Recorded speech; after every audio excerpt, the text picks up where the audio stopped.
இந்தியாவில வேலைக்கு போற அத்தனை பேருக்குமே ஒரு முக்கியமான செய்தி காத்துக்கிட்டு இருக்கு. குறிப்பா ஐடி கம்பெனி, தனியார் நிறுவனங்கள்ல வேலை பார்க்கறவங்களுக்கு இது ஒரு பெரிய விஷயம். என்னன்னு கேக்குறீங்களா? வாரத்துக்கு இனிமே 4 நாட்கள் வேலை பார்த்தா போதும், மீதி 3 நாட்கள் ஜாலியா வீட்டுல லீவ் எடுத்துக்கலாம் அப்படின்னு ஒரு செய்தி சமூக வலைத்தளங்கள்ல தீயா பரவிக்கிட்டு இருக்கு. இது நிஜமா?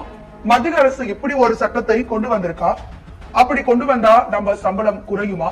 ஒரு நாளைக்கு எத்தனை மணி நேரம் வேலை பார்க்கணும்? இந்த கேள்விகளுக்கு எல்லாம் மத்திய தொழிலாளர் நல அமைச்சகம் இப்போ ஒரு தெளிவான விளக்கத்தை கொடுத்திருக்காங்க. வாங்க இந்த புதிய மாற்றத்தை பத்தி இன்னைக்கு முழுசா அலசலாம். முதல்ல இந்த 4 நாட்கள் வேலை திட்டம்னா என்னன்னு சரியா புரிஞ்சுப்போம். மத்திய அரசு சமீபத்துல பழைய 29 தொழிலாளர் சட்டங்களை மாத்திட்டு புதுசா 4 தொழிலாளர் குறியீடுகளை கொண்டு வந்திருக்காங்க. இதுலதான் இந்த வேலை நேரம் பத்தின மாற்றம் இருக்கு. மத்திய அமைச்சகம் என்ன சொல்லுதுன்னா, நாங்க வாரத்துக்கு 4 நாட்கள் வேலை பார்க்க அனுமதி தரும்.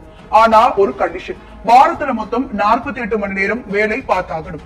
அதாவது நீங்க 4 நாள் வேலைக்கு போனா ஒரு நாளைக்கு 12 மணி நேரம் வேலை பார்க்க வேண்டியிருக்கும். என்னது 12 hours நேரமா? நீங்க ஷாக் ஆகலாம். ஆமாங்க, இதுதான் கணக்கு. முன்னாடி எல்லாம் வாரத்துக்கு 6 நாள், ஒரு நாளைக்கு 8 மணி நேரம் வேலை பார்த்தோம். ஆனா அதையே 4 நாட்களா சுருக்குனா ஒரு நாளைக்கான நேரம் அதிகமாகும். இதுல நல்ல விஷயம் என்னன்னா, நீங்க 4 நாட்கள் கஷ்டப்பட்டு வேலை பார்த்துட்டா அடுத்த 3 நாட்கள் முழுசா சம்பளத்தோடு கூடிய விடுமுறை கிடைக்கும். வெள்ளி, சனி, ஞாயிறுன்னு வார விடுமுறை எடுத்துக்கலாம். இது பலருக்கும் பிடிச்சிருந்தாலும் 12 மணி நேரம் வேலை பார்க்கறது உடம்புக்கு ஒத்து வருமானு சில பேர் யோசிக்கிறாங்க. இன்னொரு முக்கியமான சந்தேகம் எல்லாருக்குமே இருக்கு.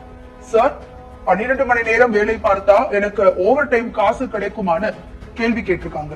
இதுக்கு அமைச்சகம் தெளிவா பதில் சொல்லியிருக்கு.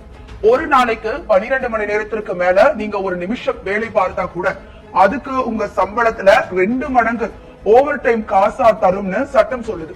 அதே மாதிரி இந்த 12 மணி நேரம் வேலை வாங்குறதுல உங்க சாப்பாடு இடைவெளி, டீ பிரேக் எல்லாமே அடங்கும். நான் ஸ்டாப்பா 12 மணி நேரம் வேலை வாங்க கூடாதுன்னு தான் கவர்மெண்ட்டும் சொல்றாங்க. ஆனா இது ஒரு ட்விஸ்ட் இருக்கு. இந்த 4 நாள் வேலை திட்டம் கட்டாயம் கிடையாது, இது ஒரு ஆப்ஷன் மட்டும்தான். கம்பெனியும் ஊழியர்களும் பேசி முடிவெடுக்கலாம். சில ஐடி கம்பெனிகள் இதை விரும்பல. ஆனா ஃபேக்டரி, ஹாஸ்பிட்டல் மாதிரி இடங்கள்ல இது செட் ஆகாது.